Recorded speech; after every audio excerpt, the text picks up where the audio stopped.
mpuuzi mmoja, mjinga mmoja, asiyefaa mmoja, anaitwa Askofu Pengo, ambaye juzi aliropoka kwa sababu ya kula chakula chake, sio alikula nini, anasema hovyo hovyo. Mimi nasema rasmi, naitwa Gwajima, namuita mpuuzi yule, namuita hafai yule. Maaskofu wenzake wakiwemo wa kanisa Katoliki, ikiwemo teki, ikiwemo CCT, ikiwemo CPCT, sijui kala maharage ya wapi yule, sijui kazeeka yule. Nilikuwa na mheshimu mimi, si mheshimu tena, na namtangazia. Na kila mtu mwenye akili timamu, awe Mkatoliki, awe Mprotestanti, awe Mpentekoste, usimheshimu Pengo. Amejishushia heshima yake mwenyewe. Mheshimiwa Askofu Pengo, pokea ujumbe wangu leo. Hufai kabisa. Kama ingewezekana uache huo uaskofu. Haufai mzee, ondoka mzee, kalale mzee, ishia zako mzee. Maaskofu wote wa kanisa Katoliki, Pengo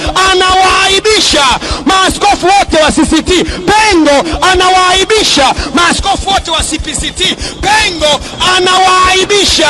Wakristo wote wa Tanzania, Pengo anawaaibisha. Pengo umeaibisha.